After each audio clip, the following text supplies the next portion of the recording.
Hello guys! Hello para sa lahat ng Capricorn. Welcome dito sa aking channel, Capricorn. Alamin natin kung anong messages, vibration, gabay energy para sa lahat. This is general reading, so pwede kang makaresonate. Gamitin mo ang iyong intuition sa panonood. Maraming salamat doon sa mga Capricorn na nanonood dito sa aking channel. Thank you sa lahat ng mga nagla-like and share, subscribe, comment, and doon sa mga dati kong subscribers. Thank you sa inyong lahat. Shout out sa lahat ng mga Capricorn. Okay. Paki-comment sa comment section. This is general financial reading, guys. Okay. Yung first card mo dito, embarking on an adventure. Yung second card is number 4, discontent and boredom. So, kung may mga Capricorn sa inyo dito na medyo naboboard na kayo sa buhay nyo, pwedeng unemployed ka, or maybe matagal ka nang naghahanap ng may business pero wala pa rin. Basta feeling hindi ka kontento, yung parang missing. May missing sa buhay mo, emptiness, parang ganon.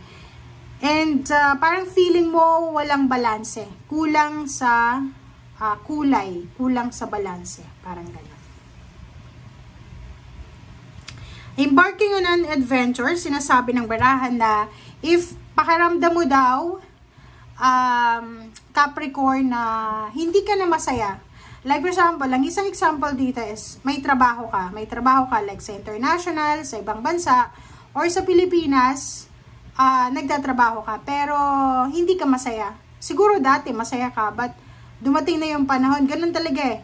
Pag hindi mo passion yung trabaho mo, darating yung panahon na medyo mawawalan ka na ng interest. So, if you are experiencing that kind of emotion, lalo na sa trabaho, negosyo, or pagkakakitaan, oras na para mag-embark ka ng adventure. Or parang sinasabi ng baraha, oras na para mag-explore, mag-expand, 'di ba?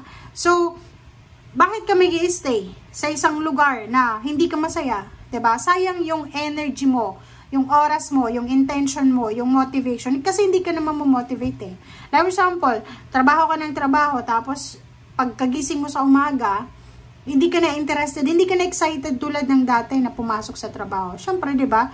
Ang gagawin mo diyan is embark on an adventure. Hindi ka naman puno na tanim ka lang sa isang lugar. Kahit nga puno pa, diba? Pag kinuha mo, like flower, pwede mong ilagay sa ibang pot. Diba? So, yun. So, dito sinasabi ng baraha sa'yo na if ever lang na feeling exhausted ka na, drain ang energy mo, na parang nakaka-stress na yung situation, kasi walang improvement. Siguro ang iba sa inyo ay magpaplanong lumipat ng ibang bansa. Kung nasa ibang bansa ka na, lumipat ng ibang career, ibang lugar. O yung iba, kung nasa Pilipinas, pwedeng lumipat na talaga kayo ng ibang bansa. O yung mga nasa ibang bansa, gusto nang umuwi ng Pilipinas. Because bored na sila lahat.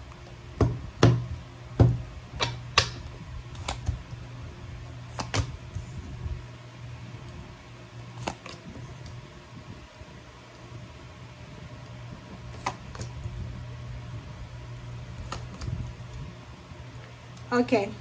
1, 2, 3. Okay, 5 cards. So, dito sa 5 cards na yan, Magician, Two of Earth, materialism to. So, sinasabi ng baraha sa'yo dito na may iba sa inyo Capricorn na yun, Ten of Fire, sobrang like, ang dami mong obligations, duties and responsibilities sa trabaho, pero yung sweldo mo, kapareho ng mga pa-banjing, yung mga pa-chill-chill lang nakatrabaho. So, parang dito sinasabi na this month of June ay sobrang stress ka, feeling imbalance ka, kasi ang dami-daming pumapasok sa isip mo eh. Pagod na pagod ka, pero gusto mo nang makaalas dyan. Okay? So, intellectual.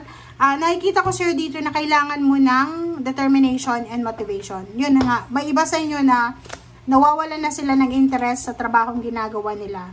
And sinasabi ng baraha sa'yo dito na Hindi sa pagiging materialistic, pero alam mo ba, pag materialistic tayo, motivated tayo na gawin ang lahat eh. 'Di ba? So, dito, if feeling mo daw, bored ka, para bumalik yung motivation mo, balikan mo yung araw, yung first time or first day mo na nangarap. Kasi doon, sa first day mo na yun, sobra-sobra kang motivated and determinado. 'Di ba? And balance. Wow.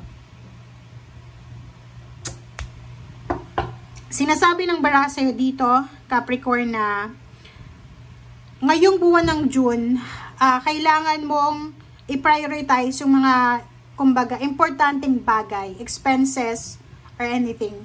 Huwag kang magsasayang ng pera. Huwag kang magsasayang ng oras. Huwag kang magsasayang ng energy, ng lakas mo, ng pagmamahal mo.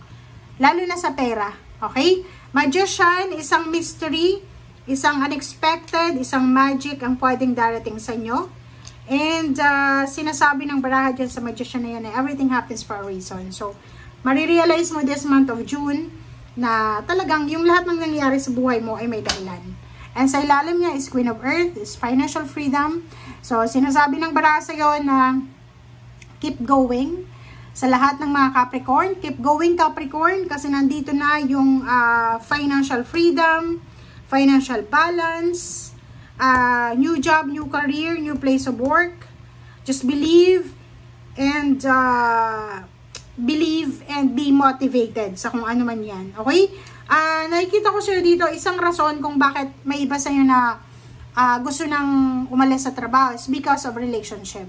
Maybe mayroon sa inyo Capricorn na nagkaroon kayo ng hindi magandang pag-uusap with your employer, with your boss, with the manager, or with someone na high ranking yung officer siya.